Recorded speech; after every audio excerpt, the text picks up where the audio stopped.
Movie की शुरुआत में शैनन नाम की लड़की दिखाई जाती है जो मार्शल आर्ट की स्टूडेंट है और हांगकांग में रहती है। उसके पिता डैनी दिन में एक लोकल रेस्टोरेंट चलाते हैं और रात में गेम्स बनाते हैं। कुछ साल पहले एयरपोर्ट के लिए ड्राइव करते हुए शैनन की मां गुजर गई थी क्योंकि उसके पिता ने उस दिन ड्राइव करने से इनकार कर दिया था। अपनी मां की डेथ के लिए शैनन अपने पिता को जिम्मेदार ठहराती है और उसकी मां के जाने के बाद से उन बाप बेटे के रिश्तों में दरार आ गई थी। अब शैनन अपने स्कूल के डॉर में रहती है और बहुत ही कम घर जाती है। उसकी अपने क्लास में रिकार्डो नाम के लड़के से बहुत ही खतरनाक दुश्मनी है।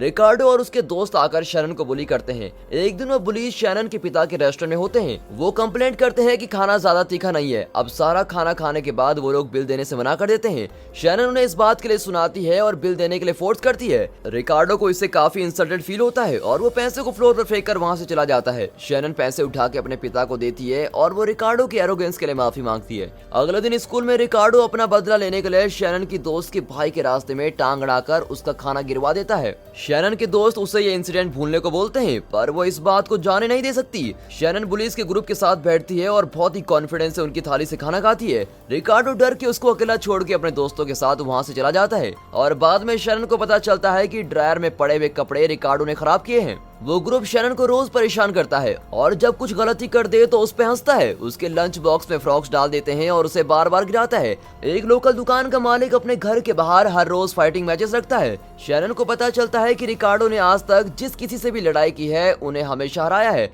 वो ये अपॉर्चुनिटी लेके रिकार्डो को सबके सामने चैलेंज करती है। यहाँ तक कि वो ये शर्त भी लगा देती है कि अगर वो हारा तो उसे स्कर्ट पहननी होगी। बदले में रिकार्डो भी बोल देता है अगर वो जीता तो शैनन अपने बाल कटवा के लड़कों की तरह ही रहेगी। और अब लड़ाई शुरू होती है और कुछ देर तक चलती है लेकिन रिकार्डो शैनन से ज्यादा स्किल्ड है, ये बात साफ साफ दिखाई दे रही है। अचानक से वो शैनन को ऑफ गार्ड पकड़ लेता है और वो उसके पेट में पंच करता है। दर्द के कारण शैनन आउट हो जाती है। पंच के बाद वो उठ नहीं पाती और एक किक में हार जाती है। अब रिकार्डो उसमें हंसता है और उसे सीजर देता है और कहता है कि चलो अपने बाल काटो, और वो अपने बाल काट भी देती है। अगले दिन वो छोटे छोटे बालों के साथ स्कूल जाती है जिसपे सब उसका मजाक बनाते हैं। जब वो क्लास में एंटर करती है तो रिकार्डो उसे आदमी बुलाता है जिस वजह से उसे और गुस्सा आता है और जब वो उसको दूसरे नामों से चिढ़ाता है तो शैनन क्लास के बीच में उस पर अटैक कर देती है। उनके टीचर को उन्हें अलग करना पड़ता है इससे पहले कि वहाँ लड़ाई शुरू हो जाए। फिर शैनन को प्रिंसिपल के ऑफिस ले जाया जाता है। प्रिंसिपल डैनी को कॉल करके उसकी बेटी के पागलपन के बारे में उसको इन्फॉर्म करता है। अब डैनी असुविधा के लिए माफी मांगता है और बताता है कि वो एक अच्छा पिता नहीं बन पाया जिस कारण शैनन बहुत ही अग्रेसिव है। वो प्रिंसिपल से रिक्वेस्ट करता है कि इस बार उसको छोड़ दें। उस दिन जब शैनन कैफेटेरिया से लंच लेने जाती है कुछ लड़कियां उसका रास्ता रोक लेती हैं। उन लड़कियों ने रिकार्डो के साथ मिलकर शैनन को स्कूल में परेशान करने में हाथ मिलाया है। शैनन की दोस्त उन सब पे एक बुली को सपोर्ट करने के लिए चिल्लाती है पर वो उसे इग्नोर करते हैं। शैनन कोई सीन नहीं बनाना चाहती इसीलिए वो बिना अपना लंच लिए वहाँ से चली जाती है। वो अपनी माँ को याद करती है जब उसको कुंफू में इंटरेस्ट था, जहाँ आमतौर पर ज्यादातर मदर्स अपनी बेटियों को प्रिंसेस ड्रेसेस पहनाती हैं। शैनन की माँ उसे बहुत छोटी उम्र से ट्रेन करती थी।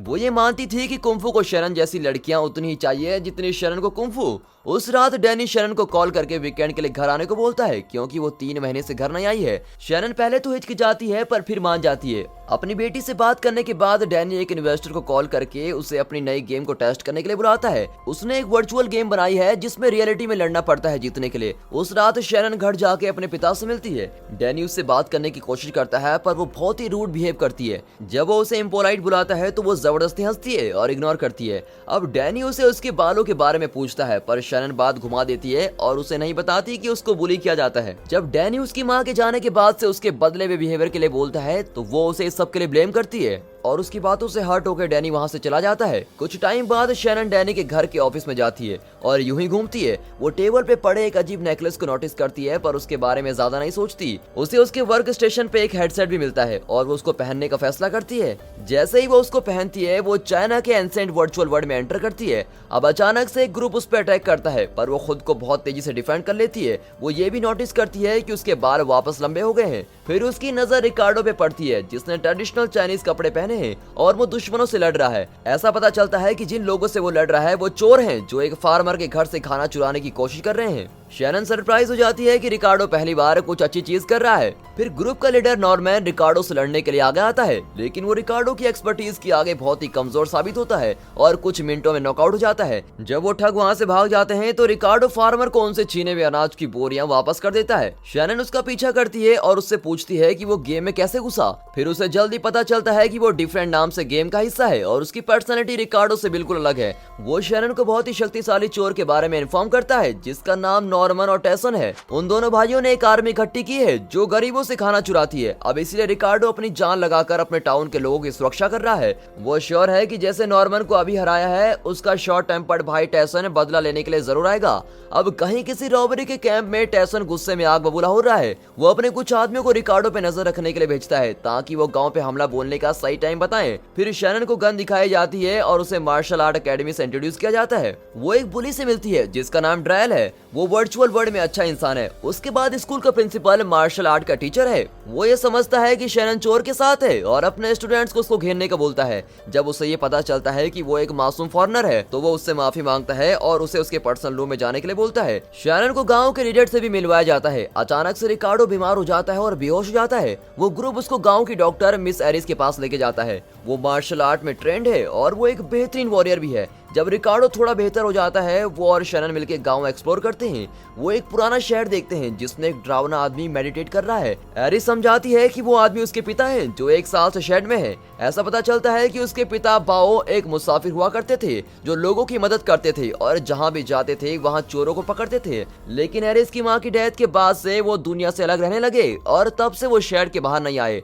अब शैनन अगले कुछ दिन गांव में रहती है और गांव के हेड से अलग अलग तरह की मार्शल आर्ट की टेक्निक सीख रही होती है। वो और रिकार्डो साथ में प्रैक्टिस करते हैं और एक दूसरे से काफी चीजें सीखते हैं। अब बहुत जल्द गांव में बढ़ती चोरियों के कारण खाने की कमी हो जाती है और गांव का हेड रोज के 3 मील से घटाकर 2 मील रख देता है। वहां के लोग और मजदूर परेशान हो जाते हैं क्योंकि जल्दी वो भुखमरी से मरने वाले हैं। अब इसी कारण शैनन, रिकार्डो, एरिस और ड्रायल रात में चोरों के घर अनाज चुराने जाते हैं। ड्रायल एक ट्यूब का इस्तेमाल करके गार्ड्स पे डार्ट्स फेंकता है ताकि वो बेहोश हो जाएं। फिर वो स्टोरेज रूम में घुस के सब पैक करने के लिए तैयार करते हैं, लेकिन तभी अलार्म बजता है और वहां सबको उनके आने का पता चल जाता है। एरिस बाकी को बचाने के लिए दुश्मनों के सामने आ जाती है और बाकी के ग्रुप को जबरदस्ती उसके बिना वहां से भागना पड़ता है। अगली सुबह शैनन गांव के हेड से एरिस को बचाने के लिए बोलती है, पर वो ऐसा करने से साफ इनकार कर देता है क्योंकि एरिस चोरी करती पकड़ी गई जो कि गांव के रूल्स के खिलाफ है। उसके बाद वो एरिस के पिता बाओ से मदद मांगने के लिए जाती है। वो एरिस के पिता को अपनी मां की डेथ से जुड़ी हर बात बताती है और कैसे उसने अपने पिता को इसके लिए ब्लेम किया ये भी। अब शैनन बोलती है कि फिर भी उसके पिता उसके साथ हमेशा अच्छे रहे और वो मानती है कि उसकी गलती थी जो उसने उन्हें ब्लेम किया। वो उम्मीद खोने ही वाली होती है कि तभी बाओ अपनी बेटी को बचाने के लिए शेड से बाहर कदम रखते हैं। उनका ग्रुप चोरों के बेस पे अटैक करता है और एरिस को बचाने से पहले गार्ड से लड़ता है। फिर वो बाप बेटी दोबारा मिलते हैं और पहले की तरह ट्रिप पे जाने का प्लान बनाते हैं।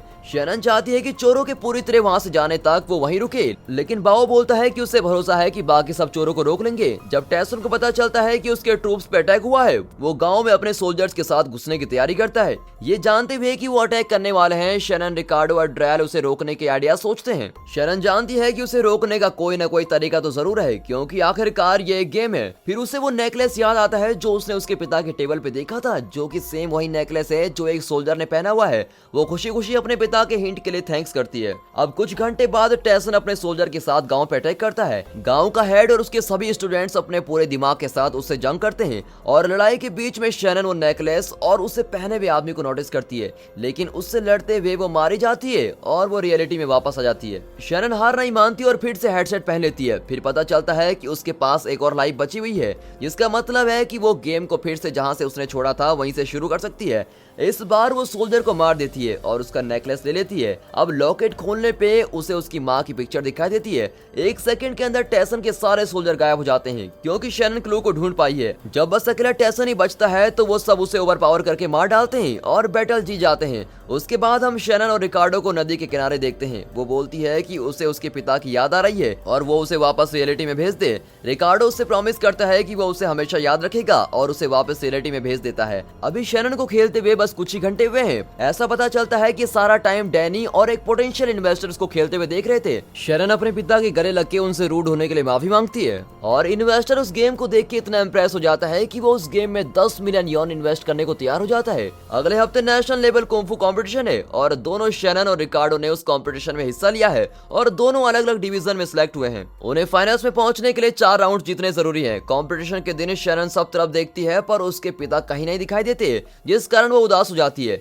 लेकिन फिर भी वो अपना बेस्ट देती है और बहुत ही आसानी से रियल लाइफ एरिस के अगेंस्ट कंपटीशन जीत जाती है। ठीक उसी तरह रिकार्डो भी अकेले कुछ राउंड जीतकर फाइनल्स में पहुंच जाता है। फिर शैनन सेमीफाइनल्स में एक लड़के के अगेंस्ट इंटेंस मैच में उसको हरा देती है। अब उन दोनों दुश्मनों को एक दूसरे से फाइनल में लड़ना है। जब वो लड़ने के लिए तैयार होते हैं तो ऑडियंस उन्हें देख के बहुत ही उत्सुक होती है। पहला अटैक रिकार्डो करता है जिसे शैनन डॉज करती है। उसी तरह रिकार्डो भी शैनन के सब अटैक्स को डॉज करता है। अब पहला राउंड खत्म होता है जिसमें दोनों में से एक को भी सही तरीके से हिट नहीं लगी होती है। रेफरी सीटी मार के बताता है कि राउंड खत्म हो गया है, लेकिन रिकार्डो फॉल खेल के शैनन पे फिर अटैक करता है। अब उसका स्कोर कट जाता है पर वो फिर भी पीछे नहीं हटता। अब अगले राउंड में वो दोनों स्किल्स और स्ट्रेंथ में बराबर दिखाई देते हैं। अचानक से शैनन रिकार्डो की पीठ पर लात मारती है जिससे वो गिर जाता है। रिकार्डो गुस्से में दोबारा रूल्स तोड़ता है और उसके घुटने के पीछे मारता है। शैनन दर्द में होने के बाद भी अगले राउंड के लिए खड़ी होती है। इस बार वो फिर से रूल तोड़ते हुए उसके सर के पीछे मारता है और शैनन ऑलमोस्ट नॉकआउट हो जाती है। लेकिन तभी वो अपने पिता को ऑडियंस में क्रैब की कॉस्ट्यूम में चीयर करते हुए देखती है। नई मोटिवेशन के साथ वो रिकार्डो से लड़ने के लिए दोबारा खड़ी होती है। उसे वो टेक्निक याद आती है जो उसने वर्चुअल रिकार्डो के साथ सीखी थी और वो उसे उस पे इस्तेमाल करती है। वो बहुत ही स्मूथली काम करती है और वो उसको नॉकआउट करके कंपटीशन जीत जाती है। क्राउड उछल के शैनन को चीयर करती है और वो भाग के अपने पिता के पास जाके उनको हक करती है। अब आखिरी सीन में वो वापस स्कूल में होती है। वो रिकार्डो से दोस्ती करती है और वो बोलता है कि आखिरी मैच जीतना तुम्हें डिजर्व करती थी। और दोस्तों, यहाँ पर ये मूवी खत्म होती है। क्या कभी आपने किसी के साथ दुश्मनी दोस्ती में बदली है? कमेंट्स में जरूर बताना और हम तैयार हैं आपके कमेंट्स पढ़ने के लिए। बाकी हम मिलते हैं दूसरे दिन, तब तक के लिए goodbye and finally thanks for watching.